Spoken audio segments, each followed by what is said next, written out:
The Book of Job, the ultimate why me story with a happy-ish ending. The Book of Job is the ultimate Bible story for anyone who's ever asked, why is this happening to me? It's like Job's entire life turns into one long episode of everything that can go wrong will go wrong. And to make matters worse, it's all happening while he's being watched by a bunch of angels. And Satan, of course. If you've ever had a terrible, no good, very bad day or year, then Job is your guy. The best part? Even in the middle of losing everything, Job holds on to his faith in God, though not without a few intense debates with his friends and some complaints along the way. Honestly, if there's anyone in the Bible who could have gotten away with saying, "Seriously, God?" it's Job. Let's dive into this roller coaster of suffering, patience, and ultimate restoration, where Job loses it all, gains some wisdom, and even gets a happy ending. Kind of. Chapters 1 and 2. Job, Satan, and the worst bet ever. The book starts off innocently enough. Job is a wealthy guy with a big family, tons of animals, and everything anyone could ask for. Plus, he's known for being a stand-up guy, blameless, righteous, and devoted to God. So naturally, Satan decides to crash the party. In Job 1, Satan waltzes up to God and says, "Yeah, Job's only loyal to you because you've blessed him with all that stuff. Take it away, and watch how fast he'll curse you." And God, confident in Job's faith, says, "Challenge accepted." He gives Satan permission to test Job, and that's when everything goes downhill faster than a broken shopping cart on a steep hill.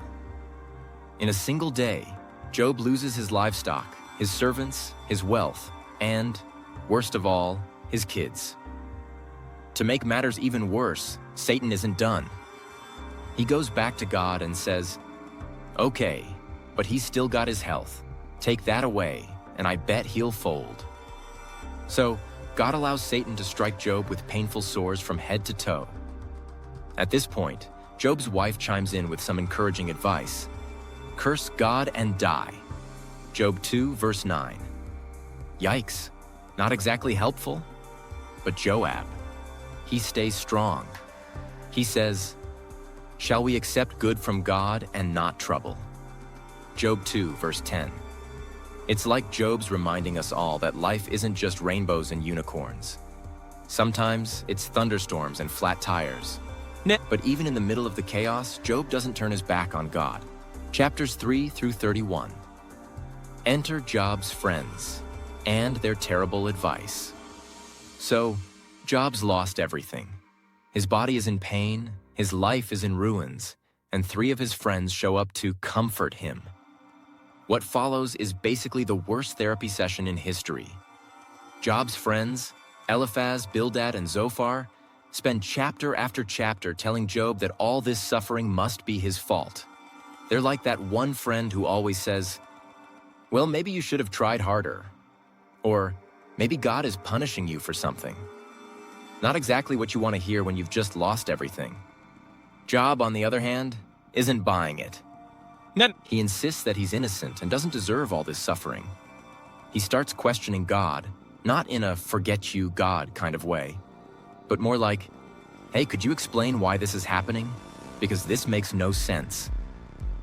Job's basically saying, "God, I know you're good, but I'm really struggling to see how this is fair." Throughout these chapters, Job's honesty is refreshing. He's not pretending everything's fine. He's in pain, he's confused, and he's crying out to God. It's a reminder that it's okay to bring your raw, unfiltered emotions to God. He can handle it. After all, if Job can question God and still be considered righteous, then there's hope for all of us when we feel like life's throwing us too many curveballs. Chapters 32 through 37. Elihu, the young guy with big opinions. Just when you think Job's had enough bad advice, Elihu, a younger guy, shows up to give his 2 cents. Elihu's basically like, "Listen, all you old guys are wrong. Let me show you how it's done." He starts talking about how God uses suffering to teach and correct people. His speech is a little better than Job's other friends, but still, it doesn't fully answer Job's questions. Elihu's got some good points about how God is bigger than we can understand. But at this point, Job's probably thinking, can someone just let God speak for himself? And that's exactly what happens next. Chapters 38 to 41. God finally speaks, and it's epic. Finally, after all the debating and questioning, God speaks. But instead of answering Job's why questions, God takes a different approach. He doesn't explain Job's suffering. He reminds Job of who he is. God gives Job a grand tour of the universe, asking questions like, where were you when I laid the earth's foundation? Job 38 verse 4. And, can you bring forth the constellations in their seasons? Job 38 verse 32.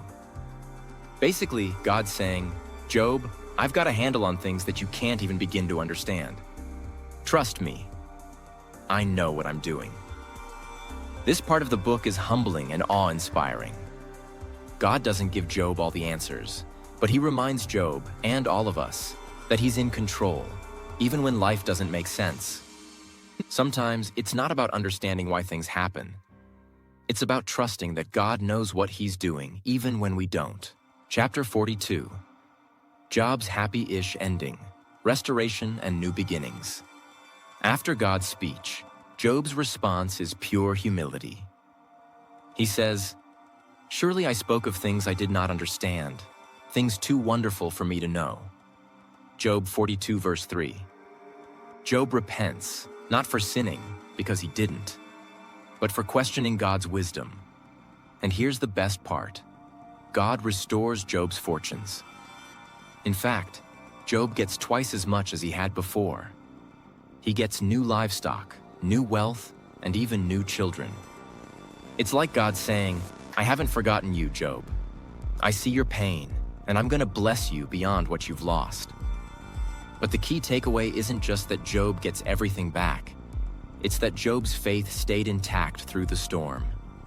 Even when life didn't make sense, Job trusted God, and that's what mattered in the end. So in conclusion, Job, faith in the face of suffering. The book of Job is a powerful reminder that life isn't always fair, but God is always faithful. Job's story teaches us that it's okay to question, it's okay to cry, and it's okay to wonder why things are happening. But through it all, we need to hold on to the fact that God is bigger than our circumstances. Even when we don't understand why we're suffering, we can trust that God is in control and that He has a plan for our lives. Job's faith wasn't about having all the answers. It was about trusting God no matter what.